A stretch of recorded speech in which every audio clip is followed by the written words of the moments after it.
it's a challenge. So as a department, we're trying to figure out what we're going to raise caps to and whatnot, because we want to make sure people can graduate and all that good stuff. So, all righty.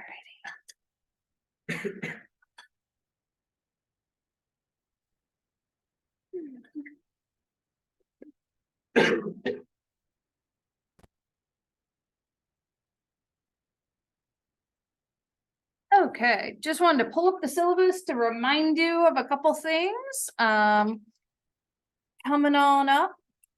One is that in theory, groups should be meeting with me by Monday, right?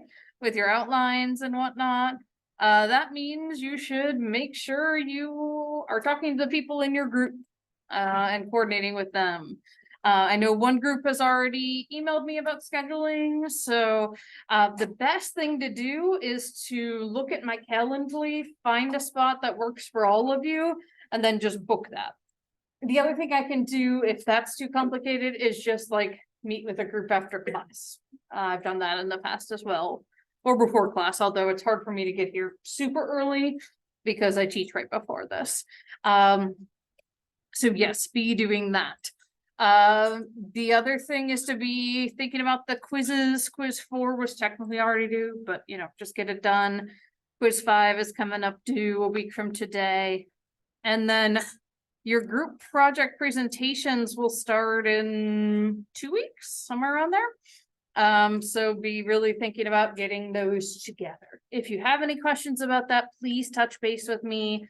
If you've just come in, one of the things we were talking about is we know that the seats are running out in like all the upper level psych classes. So we are talking as a department about how to raise our caps. And then we will do that by next week. And I have wait lists for my class. I think Dr. Ariel does as well. So you can reach out to us and we will make sure if we raise the cap, you get it there, essentially. Trying to think if there's anything else. If you're signing up for 480 or 479, those are permission only classes. So you just email the person teaching it and they'll get you in there. Alrighty. Yeah, I think that's it. And then your final exam will be after all the group presentations, and it'll basically just be due to me a week after I distribute it. Alrighty. So today what we're going to start talking about is recovery of function. So what happens when something does happen, right? And we've been seeing little snippets of this throughout the year when we do the case studies, right? And talk about like, were they able to recover the function or not? But I think probably the biggest example case of this that's been followed very closely since really I started teaching is the case of Gabby Giffords, who was a House of Rep person from Arizona, was shot through the head, through like all the way through, and survived. And so because she was a public person, not only is she a public person, her husband is as well. Her husband was an astronaut. Her husband's twin brother is also an astronaut. And so they actually were part of this really cool study where his brother went up to the space station for a year and they monitored him on Earth as well to sort of compare, since they have very similar DNA. And now her husband is a senator. So because of that, this case has been followed very closely. And so every time I teach this class, I update more and more and more. And so just before I came in, I found a couple more videos that are very recent that we'll look at as well. But this full video will take most of the class today. This was her first interview after this happened, and they show quite a bit of her PT and things like that. So I think it's just a really beautiful example of all of this. It does have its own closed captions, so I'm going to go ahead and hide the Zoom ones.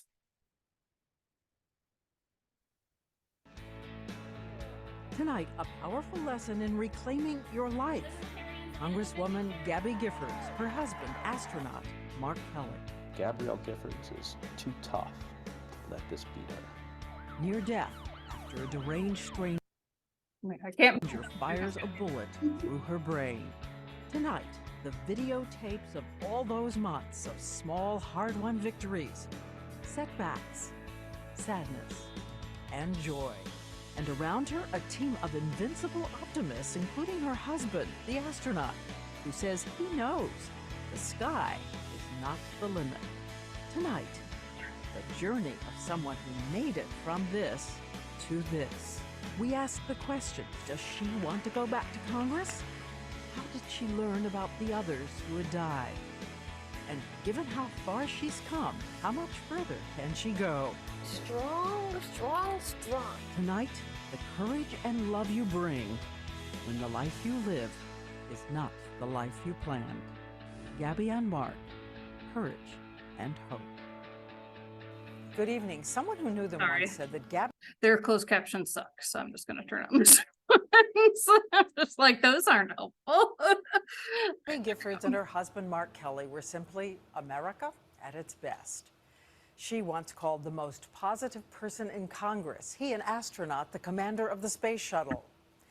And then last January, a stranger pulled out a gun and put a bullet through Gabby Giffords' brain. Tonight, you will see the astonishing journey from that moment until today. What happens when everything changes and what you love is put to the test. Their book is called Gabby, A Story of Courage and Hope, and we'll begin with Mark Kelly reading his description of that spirited, sunny, high-octane woman he married 4 years ago.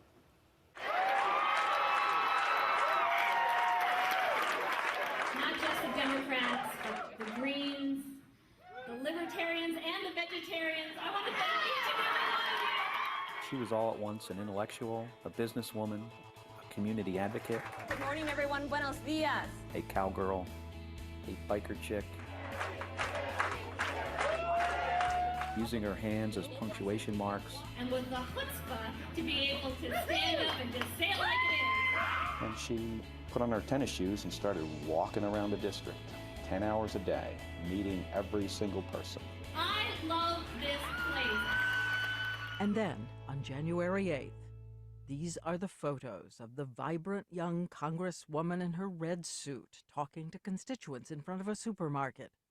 Seconds later, a 22-year-old man 3 feet away pulls out a Glock 19 and aims the gun at her head.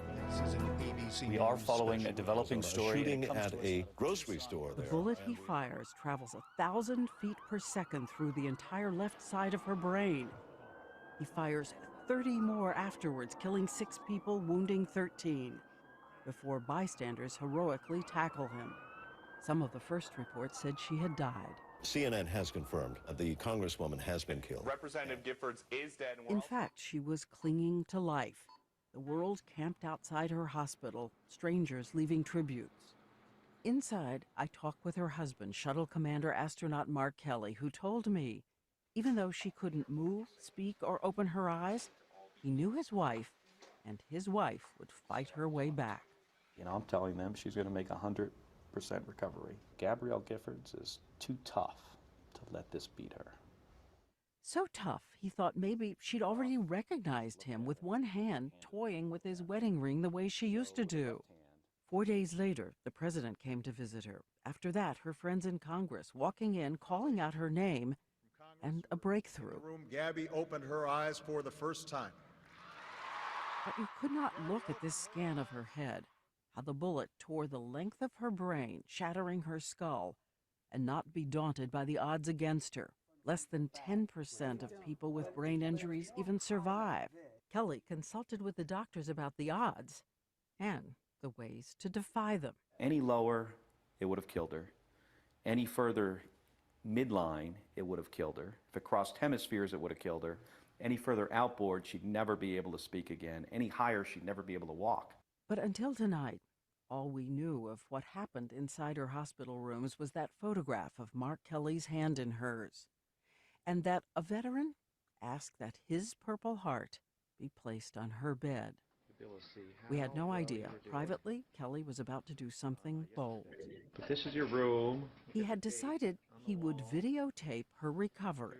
So sure, she would astonish skeptics and with trademark curiosity want to know what she'd been through.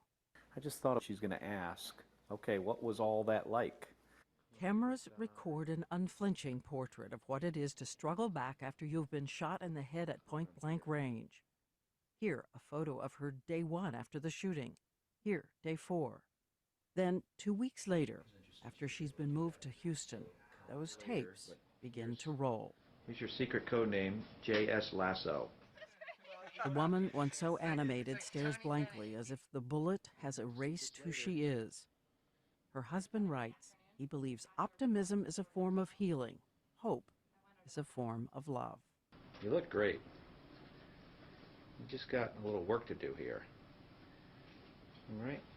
And remember how he insisted that she consciously fingered their wedding rings? How about hold up my ring? How about show everybody my ring? Can you do that? Sweetie? Can you take my ring off? Take it off your finger. Ah, that's yours you took off. How about take mine off? Are you able to do that? You're doing really well. There you go. Good job. Mark Kelly, searching for the woman he could not wait to see again, her laugh, her smile. Can you smile, sweetie?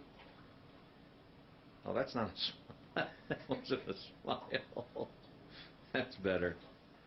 At this point, the scan shows there'd been so much swelling in her brain they were forced to remove a piece of her skull the size of her palm. But because she's always liked working toward goals, he decides to give her some. Those tennis shoes sitting on the chair in the room. Here are your tennis shoes. You're going out for a jog today. How's that sound? Go out for a jog? He told her somehow together, in 2 weeks, they would get up and get her in those shoes, and failure was not an option. You're doing really well. Again, it is 2.5 weeks after the shooting. All right, how about that thumbs up? That's one finger. How about this finger? Do this one. This one. This one. Yeah, that's it. That's a thumb. How about 2 fingers? All right. Give me 5.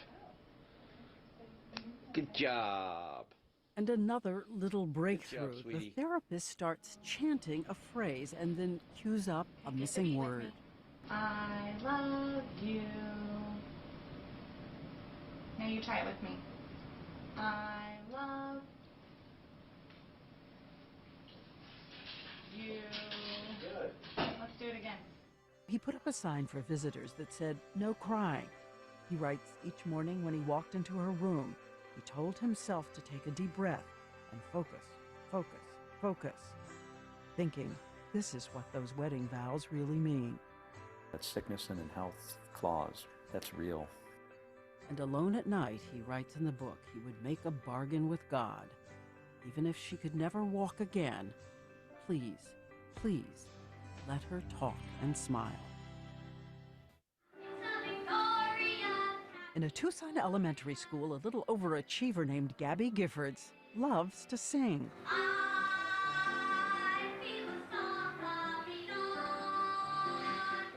Her dad is a Tucson businessman. Her older sister, now a teacher. Her mother, Gloria, an artist world traveler, says the youngest member of the family has always been unstoppable. She's funny, she's intelligent, she's got the great personality. A brilliant student, Giffords won the prestigious Fulbright scholarship after school and then headed to New York for a glamorous new job. When her dad called and said he needed her back home, the family tire business was in trouble. Save 2 ways with El Campo tires. The business was founded by her grandfather, a Jewish immigrant to Arizona. After 3 years, she sells the business to Goodyear and turns to the life she's always wanted, public service. We'll knock on doors, we're going to turn out the voters. Even though her district spans from high-tech Tucson to hard-nosed Tombstone, she wins every single election she ever enters. Whatever it takes. But she's 33, unmarried, and wondering if she'll ever meet a man who shares her sense of adventure and determined optimism. At a conference of young leaders, she meets Mark Kelly, test pilot from New Jersey, 39 combat missions in Iraq. Not only was he chosen to be an astronaut, he has an identical twin brother, the only siblings ever to fly in space. He's divorced. Gabby takes out a group photo of his NASA class to seek a first impression from his future mother-in-law. She shows me the picture. She says, pick him out. And I'm looking at all these people, and I'm looking for, I don't know, what can I say? 6 foot tall, crew cut, blonde, you know, Air Force Academy flyboy. I don't know, something like that. And she was like, she says, no, that's not him. She says, it's this one. Did she think you were the glamorous man? Initially, no. What I'm saying? Oh, okay, all right, you know, whatever. You said of your in-laws that it was kind of like, Meet the parents. yes. A little bit of free spirit. He's military. And he married into a family of wild people, except for Gabby. I mean, And those two cultures will merge in 2007, a blissful, crazy quilt of a marriage ceremony. Her free-spirited family, his 2 daughters from his previous marriage. He's Catholic. She has a mariachi band playing Hava Nagila. With the chuppah, and it's all lit up, and she is beautiful, and I'm looking in her eyes, and it just starts to rain. A kind of mist that lasted exactly the length of their vows. And then it just stopped. It was just incredible. And talk about long-distance marriages. He's circling the globe 200 miles up, 17,500 miles per hour. Good morning, Houston. I want to say thanks to Gabrielle for the great choice of wake-up music. On Earth, she is making her mark in Congress and racing through 750 events each year. This is a future baby right here. That's right. On the phone every night, they dream of a life together. And we now know from the book something else was interrupted by that bullet on January 8th. Gabby has 2 stepdaughters, Claudia and Claire, but she wanted us to have a child of her own. By now, she is 40 years old. They start in vitro.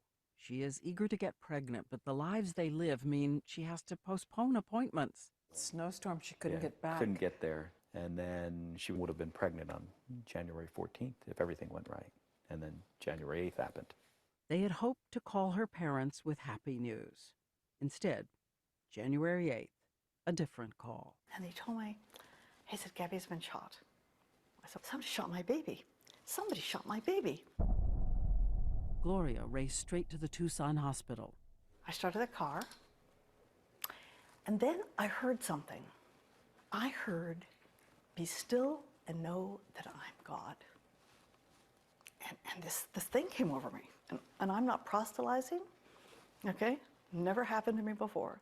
And so a husband and his mother-in-law form an indomitable alliance of optimism. Gloria singing songs to her daughter, like the one from Annie Gabby sang in elementary school. We are back now on those videos. It is 20 days after the shooting. Dedicated therapists have her sitting up in a wheelchair. She still has a trach to assist her breathing. They start helping her rewire her brain for the basics. How to sigh. Just take a deep breath, and we're going to try and sigh. How to nod. There you go. That's the nod. Do it again. How to pucker up for a kiss. Lift together and pucker. You do it. Good. That's right. Okay, now smile really big like it's the best kiss ever. At this point, it's still not clear how much the bullet skirted or damaged key areas in the left side of the brain involving language. The one called Wernicke controls the ability to understand and grasp language. The other, called Broca, controls the ability to speak. And if there has been damage, can her brain recreate what the bullet has destroyed? Houston neurosurgeon Dr. Dong Kim. We know that happens, the ability for different parts of the brain to take on the functions of the injured part. 28 days after the bullet to her brain, an answer. Electrifying news. Gabrielle Giffords says her first word. G-A-B-B. What was the first word she said? She actually said the word what. which you would think is a question, but the way she said it wasn't like a question, and she said it over and over again. She just said, what, what, what, what? It was like her brain booted up right at that point. And then another word. You know, breakfast showed up and it was oatmeal and a banana for like a week straight, and she finally said toast, like, I'd like some toast. But she is still in a kind of fog, trying to fight her way to the surface. Kelly writes it's as if a hurricane has blown away words. They are just out of reach. On the tape, you can see what it takes to reclaim them, phrase by phrase, working hour after hour each day. 5 weeks after she is shot, she is trying to find the word for a chair. You sit in the spoon. Okay, watch me, Gabby. Spoon, Gabby. Watch me. That's right. Watch me. She said spoon for chair. Yeah, For a while. Cheeseburger for lamp. yes. That's all right. Hey, don't get frustrated. It's okay. And chicken. Yeah, for a lot of things. Zip up your jacket. Chicken. And it's just a word-finding issue, which is a very common thing with people that have a brain injury that affects their speech. And one of the reasons they decided to let the world see the tapes is to show what's possible with determination and the kind of therapy that can pull you through. Working harder than she ever has before, often her mom loyally over her shoulder. The fog in Gabrielle Gifford's brain begins to lift. Doctors say it's time to tell her in a limited way why she's in the hospital. With their advice, Kelly says only that someone shot her. Later, she says shot, shocked, scared. But no one mentions that there were others who died. Oblivion can be a kind of mercy when reality leaves you feeling buried alive. Kelly writes in the book about the day he rushed to hold her. Tears running down her face. She was hyperventilating, absolutely panicked. I saw how scared she was. I got scared too. At one point she said to you, "I've been beaten."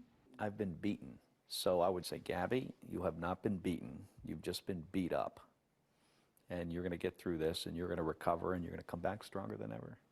This is what you tell time with. You tell time with the watch. That's it. Nice. You tell time with the watch. What's the matter? The struggling congresswoman knows the feeling of anguish, just not the word. Are you sad?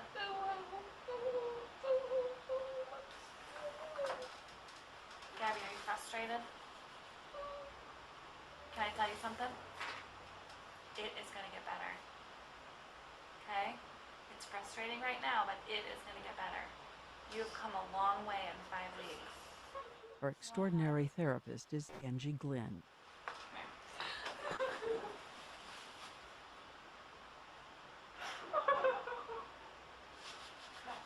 All right.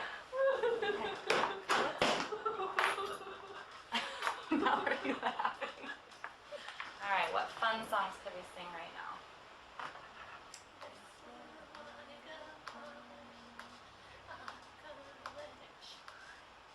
Together they find a familiar childhood refrain. And at the end, perfect harmony. Let it shine, let it shine, let it shine. Excellent. I know it's frustrating, but are you going to get through it? Yes. Say it like a congresswoman. Are you going to get through it? Yes. As the weeks go by, we see how much music illuminates the roadmap of language inside the human mind. Remember, right after she was shot, the therapist elicited that first mouthed word with a kind of chant. I love you. And here, 1 month after the shooting, an old friend brings in his keyboard. Watch what she does. She supplies the word swell. Gee, it's great to see you looking swell. She did it. And her baby. left arm punctuates. Till that lucky day. And it's not just language. We see that music also helps with movement. Open your eye. Here, she's wearing a helmet because part of her skull was removed. Falling could be catastrophic. Her problem is the left side of the brain controls movement on the right. Since the bullet entered over her left eye, she can barely move her right arm or leg. See how right now you're starting, there you go, and that down. Beautiful, and up. Good, and down. For 33 days, she struggles against the weakness and exhaustion until finally she can get up. And then, look at this. With the help of a therapist pushing her right leg, she begins to move slowly down the hall. There it is. Again, there is music to steady her for the rhythm of each step. Playing guitar, a hospital therapist, Megan Morrow. Perfect. You got it.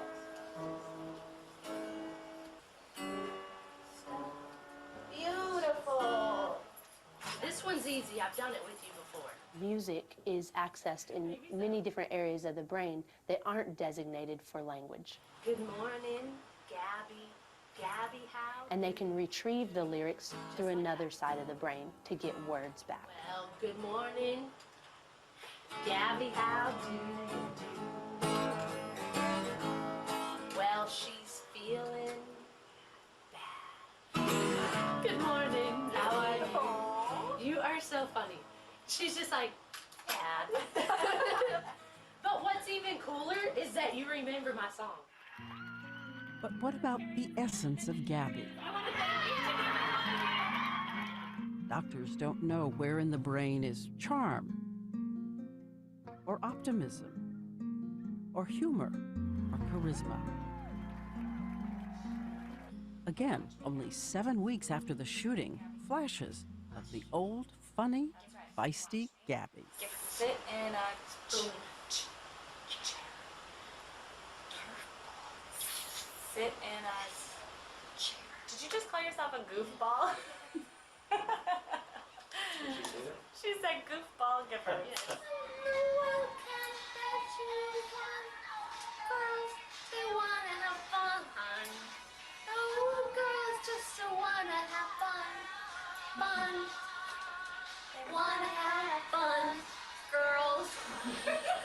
And at another point, someone has talked about hyphenated names. She makes a joke. What did you say? We can't hear you.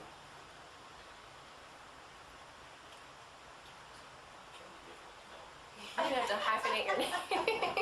Not changing my name. Ain't happening. Sorry. Hard work.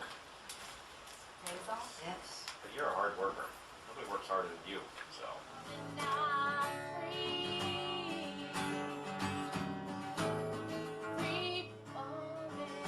Let me hear ya. Now, free. Yeah, good. That's a rocking song. Definitely know that song. After the last videotape we saw, there were a lot of weeks of hard work. She made strides at a rate one of her therapists said was a phenomenal learning curve. Comprehension there, even when the words don't come easily. And we remember a doctor saying of her, sometimes it's wise just to acknowledge the existence of miracles. It is still a source of wonder that a woman made the journey from this to this. She watches others being interviewed. We see her lovingly poking fun at her cheerleading mom. She's funny. Funny? She's intelligent. Intelligent? She's got the great personality. Personality? But before we start talking, she signals a problem. She wants to reach over and fix my hair. How do you feel? Pretty good. Pretty good. Pretty good. I can see that your arm, your right hand, you move a lot more. Yeah. Now, is it painful? Is it hard? No, it's difficult. just difficult. Difficult. Yeah. Difficult. Strong. Okay. That's the spirit, She's isn't got very it? good posture, Yes. much better than me. You do a lot of therapy every day. Yeah, how many hours? 2 hours of therapy. Yeah, here at the Yeah. house. Yes. What do you love in your life right now? We know what's hard. There's a lot that's hard. But what do you... Africa. Oh, we're thinking about going on a trip. Yes. Next summer. Other things you love right now? Football. Gabby. No. Gabby loves the NFL. Awful.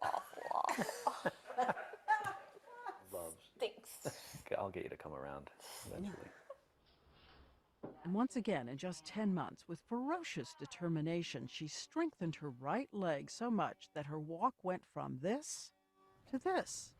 A small ritual most of us might take for granted. A walk to the mailbox, wife and husband.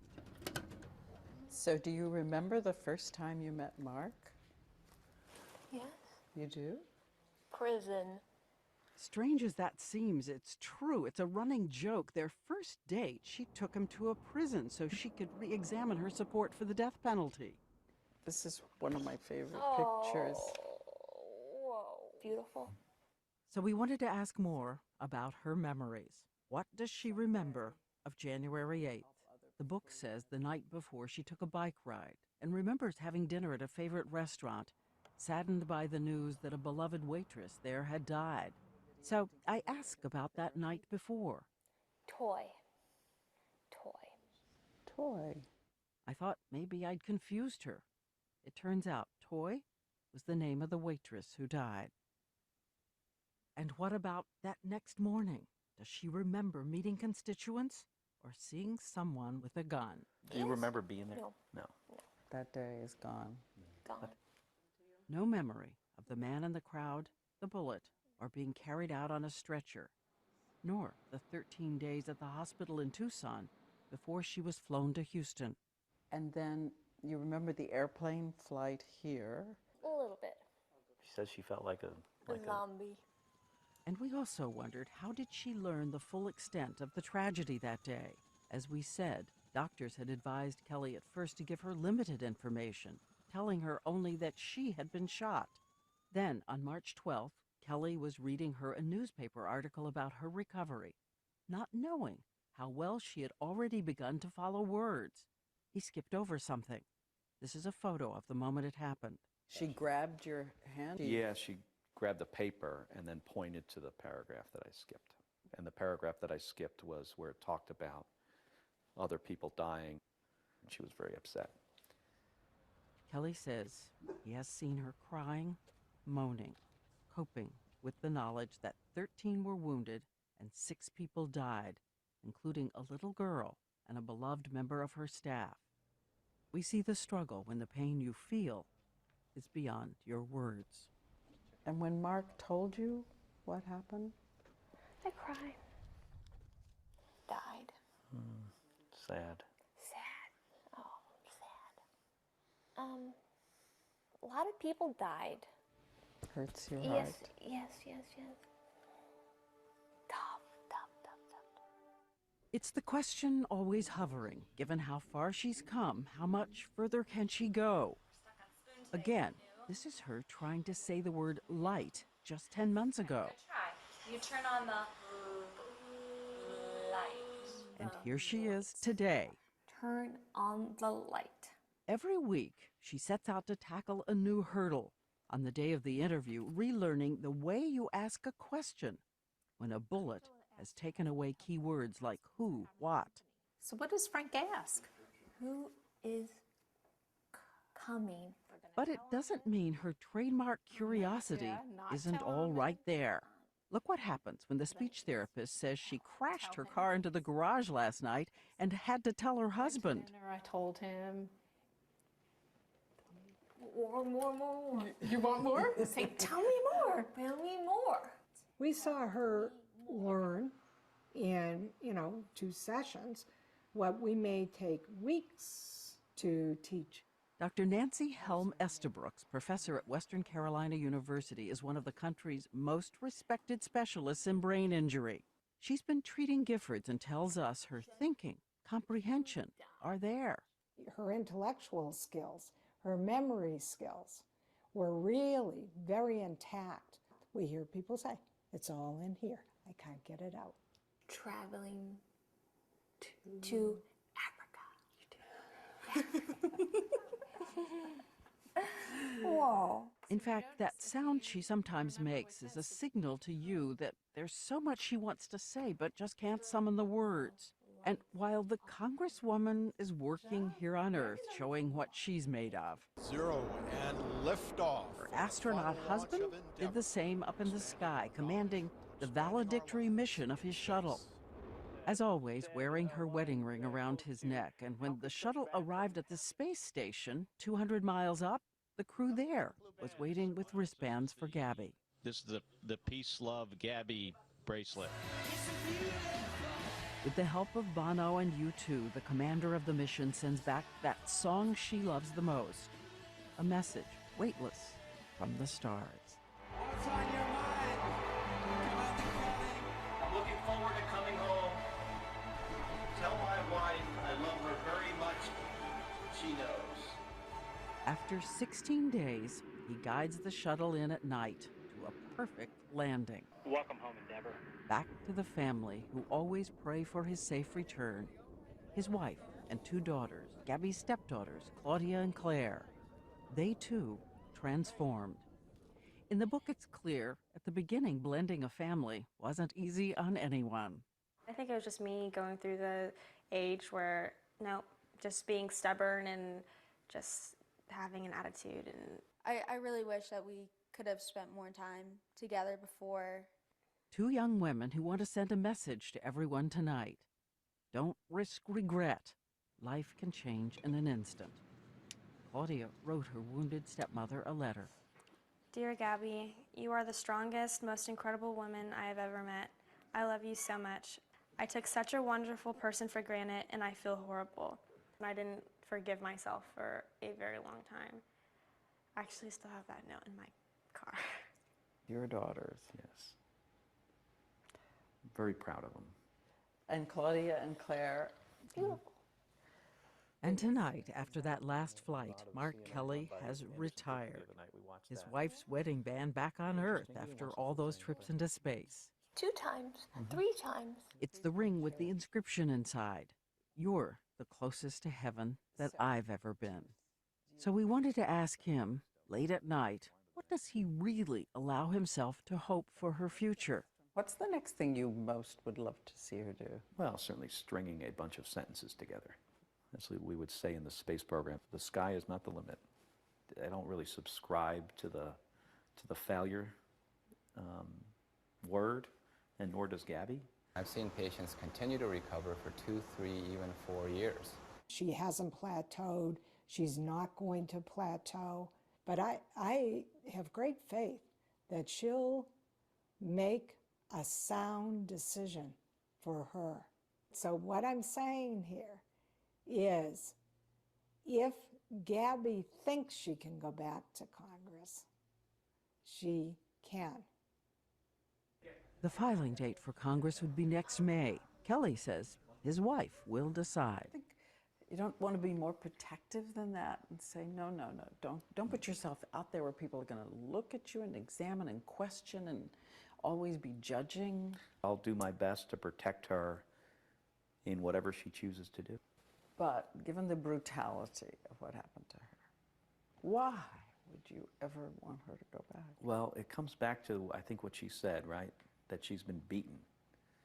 And, it's one of those things you don't want to ever feel like you've been, beaten or taken out.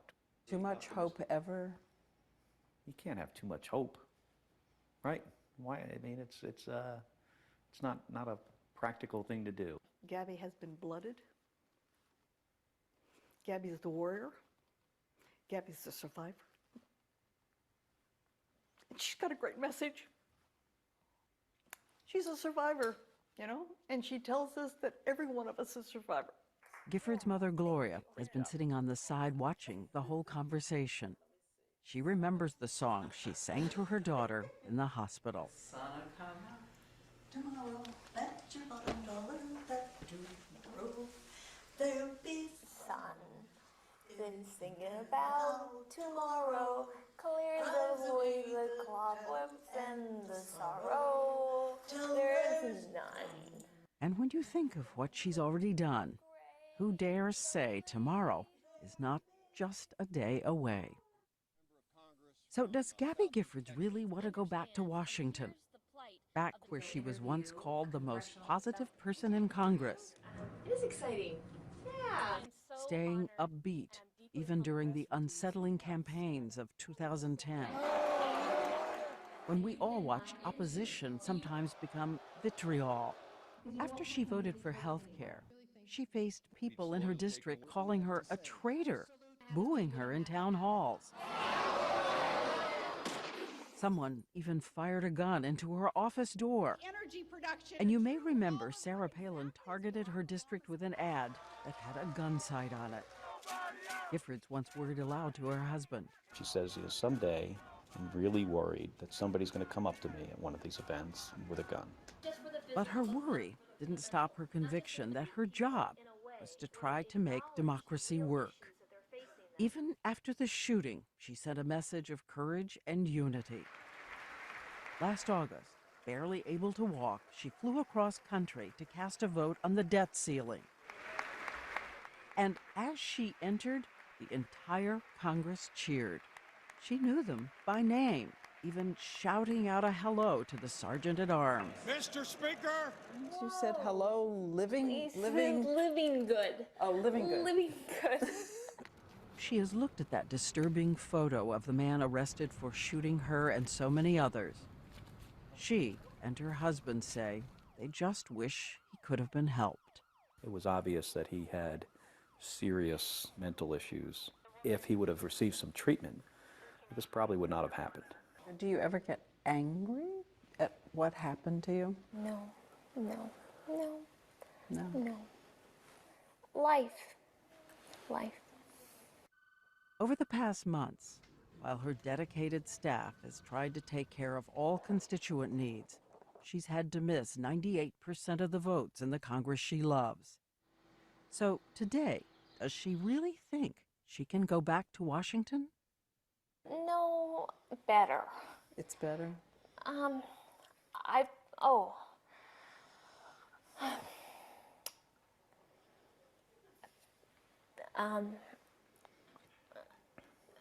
She wants to get better. Better. You want to get better? Better. And so you think to yourself, I'll go back to Congress if I get better. Yes. And that's where you are right now. Yes. And yet, there was a sentence in her practiced list during speech therapy. I will return. And you can't say, I will return without going, that's right. Kind of want that too. Better. Stronger. Hard. Real hard. And the book is about that. The courage you need when the life you live is not the life you planned. And you learn there have to be many definitions of a beautiful day.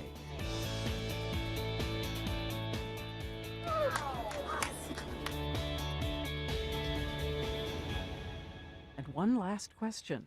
Is there a word for Mark? What's the first word you think of? Brave. Brave. Thank you. Brave. That's what I think of when I think of you, too. Brave and tough. Tough. Tough as nails. Tough as nails.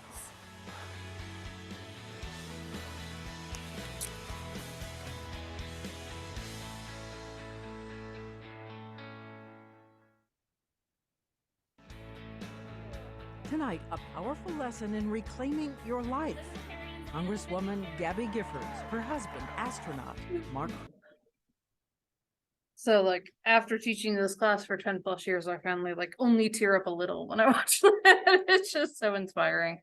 But I do have, as I mentioned, some videos of her more recently. And if you're interested in her story, there are certainly videos for the past 10 years, basically. Every time that I teach this class, I look for new videos of her.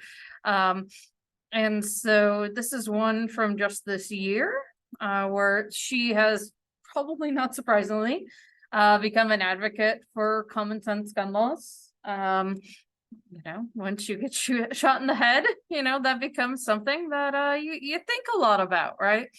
So this is her Ghirardelli talking about chocolate that. chips makes baking a bite better. Former astronaut Mark Kelly swearing in for his first full term as Arizona Senator. By his side, his wife, former Congresswoman Gabrielle Giffords. Public service has always been a big part of not only for Gabby and me, for both of us, but also for our family. I'm so proud of him. I'm so proud of him. Mwah. Thank you. Thank you. The couple now reflecting on the life-altering moment which happened 12 years ago at a meet and greet event outside Tucson. A gunman killing 6 and injuring 13, including Gabby, who was shot in the head. We cannot forget how both of your lives changed. January 2011, Senator Kelly. You have been there by her side all of this time. What don't we know about the strength and resilience of your wife? She's always been about like just never giving up, Inch by inch. and just she often tells me remain focused. And she was in a coma for probably about a week or so, but Gabby's recovery has been quite remarkable. Yeah. What have you learned from the experiences these past 12 years? To be grateful for friends and family, and to live every day to the fullest. Aphasia has impaired her ability to speak, but still Gabby makes incredible progress in her recovery. Her outrage transforming into action after the devastating events of Sandy Hook, which killed 26 people, including 20 young children. The day that happened, we were not in the same place. No. And I got on the phone with Gabby. And Enough is enough. that's what she said. You know, enough is enough. And we made a decision to start an organization. Gabby's organization that she built has had tremendous impact. And Gabby, what is your hope this year for Giffords? Save lives, save lives, save lives, save lives. And that is your battle cry. Yes. Gabby's now celebrating a decade of her organization, Giffords, bringing together survivors and advocates, including Jeanette and Pam, 2 moms who both tragically lost their sons to gun violence. Tell us about Patrick. What were his dreams? Patrick was an artist, and he was a student at the Ringling College of Art and Design when he was killed. He was very talented and driven and just an amazing person. And Pam, tell people what they need to know, especially today, this special day, about your son. This is my oldest son, Terrell Bosley, and today is his 35th birthday. He was everything. And so instead of me celebrating his 35th birthday at the cemetery, I'm here with you all, and I appreciate that, but it's difficult today. Turning their pain into purpose, Giffords dares to dream what a future looks like without gun violence. Looking ahead, are you optimistic? Are you optimistic about the work that Giffords can continue to do to make a difference? I'm optimistic. It will be a long, hard haul, but I'm optimistic. If somebody's watching and wondering what they can do in their own communities to help, what is your advice? Be a leader, set an example, be passionate, be courageous, be your best. Hi, everyone. George. So as you can see, she now does have more sentences, but clearly is still affected by aphasia. And so I actually have a video of her speaking on behalf of the National Aphasia Association, and thought, since we've covered that quite a bit, that this might be. Get 'em Services, locally owned and trusted since 1922.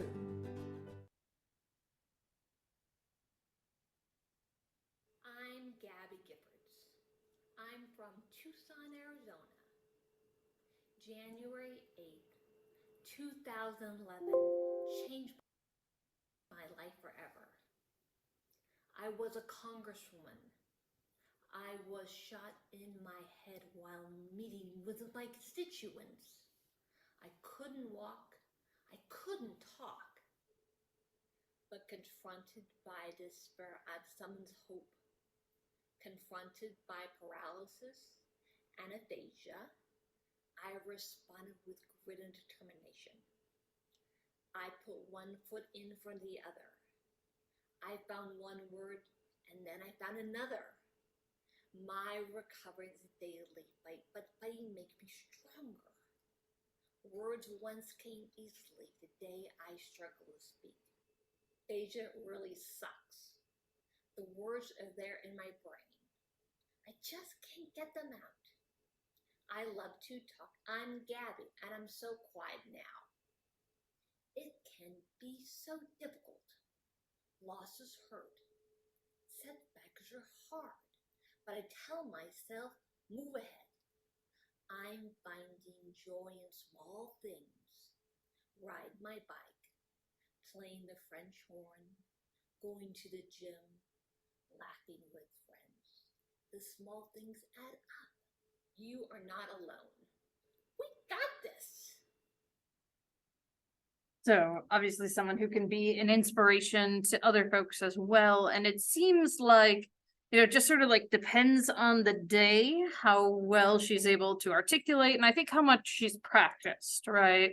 Clearly that speech was well practiced. And during that interview we watched, we saw several phrases that appeared to be very well practiced. And then this is just from April. And so again, one of the more recent clips.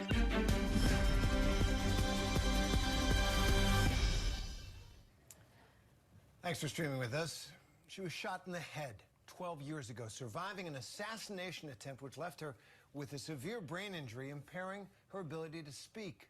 But she survived, and she's soaring. Former Arizona Representative Gabby Giffords is on Capitol Hill today, marking the 10th anniversary of her organization's efforts to prevent gun violence. And our Jay O'Brien had a chance to sit down with her, joins us live from Capitol Hill. Jay, tell us about your conversation. Yeah, this afternoon, Gabby Giffords is meeting with Democrats in Congress to talk about gun violence 10 years after the creation of the gun violence organization that bears her name, called Giffords. But as you said, 12 years after that attempt on her life in which she was shot in the head. She's also, though, watching gun violence still ripple across this country. That young man who was shot after knocking on the wrong door. Those two cheerleaders shot after one got into the wrong car. Shootings in Louisville, shootings in Nashville, shootings in Uvalde. I asked her what goes through her mind when she sees all of that. Here's what she told me. How do you feel after those tragic shootings in Nashville and Louisville, seeing that again? Disgusting. Violence, violence, violence. No bueno. Too much guns. Too much gun violence. Are you optimistic that something can change? I'm optimistic. It will be a long, hard haul, but I'm optimistic. Peter, when you hear someone like John Cornyn, the architect of the bipartisan guns bill, say that he doesn't think there's any more bipartisan agreement on guns in this building, do you think that there's any traction to be had here? I know that if in the aftermath of the Uvalde shooting, Chris Murphy and John Cornyn can come together to craft a common sense, popular solution to gun violence, that there's that we can overcome opposition from the NRA and NSSF. That it's difficult, and I'm sure some people in this building will be hesitant to continue the work, but I have absolute confidence that we're going to get it done. So both Giffords there and Peter Ambler, who's the executive director of her organization, confident that something can be done. But Republicans here on Capitol Hill say that they do not have an appetite to tackle this issue again. You heard me reference John Cornyn, who said he believes everything Republicans and Democrats can agree on was already laid out in that bipartisan guns package that President Biden already signed. So the question hanging over Capitol Hill, hanging over people like Gabby Giffords, who are advocates on this issue, is what more can be done, what more can get through in buildings like this, guys. So you see, she also still struggles with the right side of her body, right? She can walk, but it's very energy requiring, right? And when she's walking, she kind of just lets that arm hang there because it's probably much easier for her.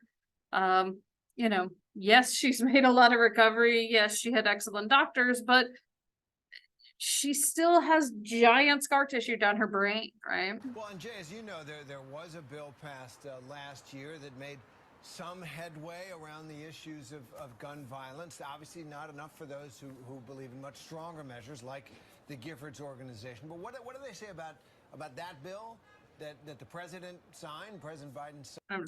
There Skip are ahead gun a little groups here. that believe that measure was too much. There are gun violence groups that believe that measure was not enough. There are Republicans here on Capitol Hill who said that any further measure would likely come up against Second Amendment rights. One of the things we're hearing, though, from organizations like the Giffords organizations and others is that they are also focusing on the state level, on state houses, on state legislation that could tackle this issue in ways that the United States Congress can't. And I asked both Gabrielle Giffords and Peter Ambler about that. They said they're focused not just here on the Capitol, but at the state level, because this issue, as they view, is too important enough to only focus their energies in one kind of legislative action.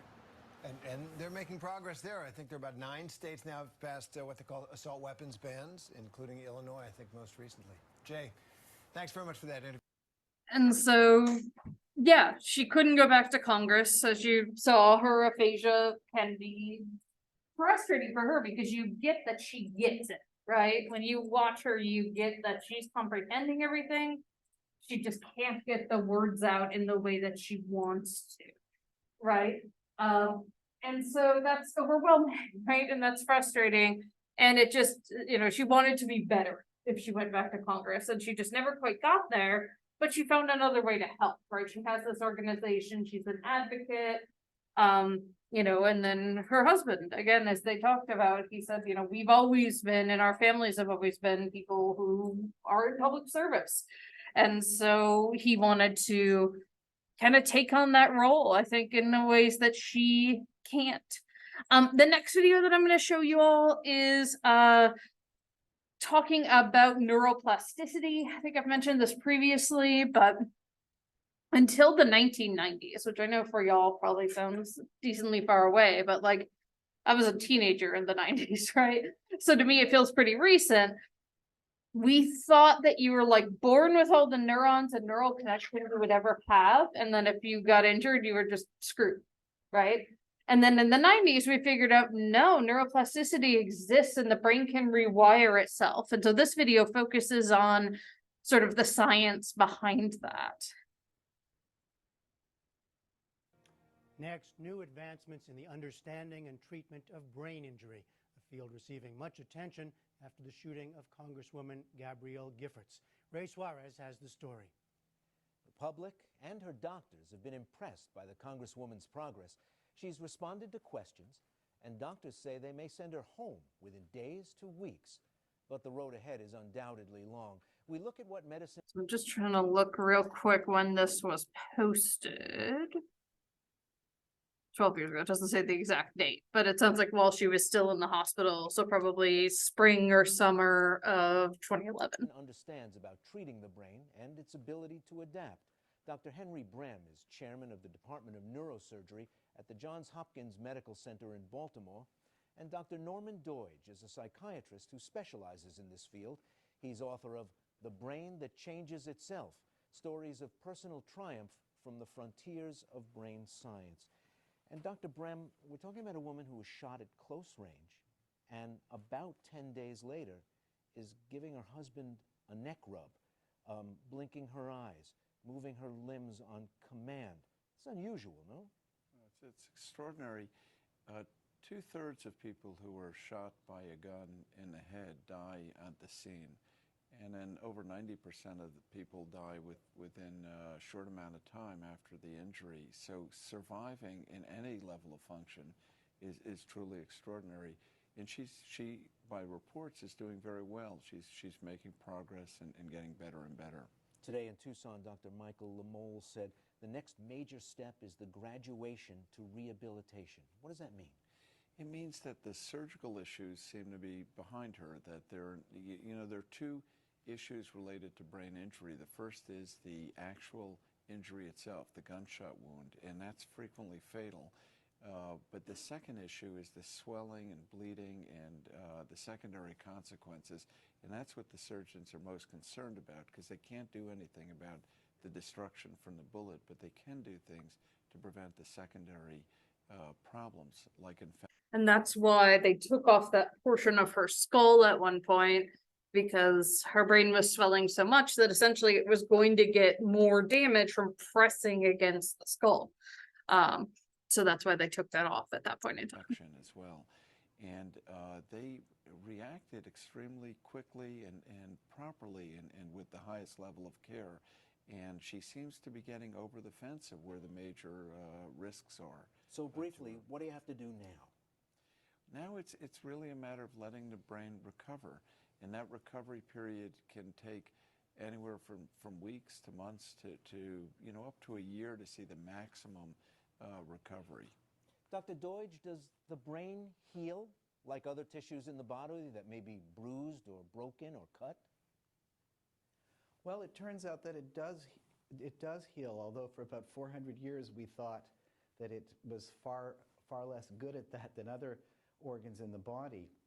For 400 years we thought that the circuits of the brain were formed and finalized in childhood, and that the brain was like a machine with parts, and each part performed a single mental function in a single location. And it meant that if you had something like a gunshot wound, what you would do is you would wait till the swelling went down, the inflammation went away, and you would see what was left. But now there are new approaches, because we've discovered that the brain is plastic in the sense of changeable and adaptable, and it can respond to mental experience and stimulation. And so that even though parts of the brain die, adjacent areas can often take over those mental functions. And it's given rise to a whole new approach to rehabilitation, which takes over after that year has gone, after we see what we're left with. We can then build up new processors. In many instances, the brain's not infinitely plastic, but it can do far more than we ever dreamed it could. So are these things that the healing brain just starts to do, or is this something that someone has to be taught how to do after the healing is over? Well, yeah, the brain exists in an environment. It evolved to be in an environment, and it evolved to get stimulation and to do things. So you always have to be stimulating the brain. When the brain is damaged, parts of it die and parts of it are alive, but they're sending off noisy, aberrant signals. And so it's out of sync. So one of the things we have to do is we have to synchronize it. It turns out that it's a use it or lose it brain, so we have to give it lots of stimulation, from things that are low-tech, like lots of touch, all the way up potentially to new forms of stimulation, electromagnetic kinds of stimulation, or just doing activities that stimulate the brain. But these are done in concentrated, massed practice in these new forms of treatment, where the person pays very close attention, and one focuses on the particular mental functions that are lost and develops different exercises for the different lost functions. So, Dr. Brehm, that old idea about if you've accepted a wound, a trauma, an insult to a part of the brain that controls, let's say, language or moving your limbs, if that's damaged, you can't move your limbs and you can't talk anymore. We're now talking about brains that can just reassign that work to someplace else? It's an astounding change in our thinking, and that was a traditional teaching, was whatever was lost, and in fact, as we age, that what was lost would never recoup, and that thinking is changing, very much. For example, children who have hemispherectomies, where half the brain is removed to control terrible seizures. George Jallo, Ben Carson at Hopkins are doing that kind of work. Those children can learn the function of the other side of the brain with And yes, that's the Ben Carson you think it is. Who was administrator under Trump, George W., one of the two. Rehabilitation and live normal lives, even though half the brain has been removed. Also, there's work with that Alfredo Quinones has shown, and others, that stem cells around the ventricles are capable of regenerating normal brain cells. That was never understood before. That was thought just the opposite was true. So we're now beginning to understand that there are some regenerative capabilities in the brain, and is exactly as you said. That means that with proper stimulation, with optimizing the environment, and working with the patient, that we can see much more recovery than previously was expected. Dr. Deutsch, Representative Giffords is 40. Is her age working in her favor? Is she better fixed to heal than she would if she was 60? Well, probably. The brain, though, is plastic, neuroplastic from cradle to grave, but there are these epochs of plasticity, and they vary over the course of time. So in early childhood, it's especially plastic. But an older person like the representative probably has an extraordinary amount of motivation. She's been a very disciplined person, so she'll know a lot about paying attention. So some of those factors that come into play in middle age will be to her favor. But the height of plasticity is in early youth. But there's enough plasticity that we have seen, really remarkable recoveries by people in middle age, even for lesions or traumas that they sustained 10, 20, 30 years before. Dr. Brem, in the small amount of time that we have left, what kind of timeline are we talking about here? Her doctors are cautioning patients. Will we know in 3 months, 6 months, a year, what kind of shape her brain is in? So in general, it's impossible to predict. That someone could get, it depends on the nature of the primary injury. It could be weeks, months, it could be a year is usually where things begin to plateau from the initial recovery, and it could be years. So really, it's impossible to tell for an individual person. Doctors, thank you very much. And as they said, they couldn't really predict it, right? The fact that she's every 2 years when I pull up new videos of her, she's making progress, right? Her speech is a little bit better. She's not just saying just words, she can put together sentences, right? And yes, sometimes they're rehearsed, but it really shows the ability of the brain to change a lot more than we thought it could. Alrighty, we're gonna end there for today.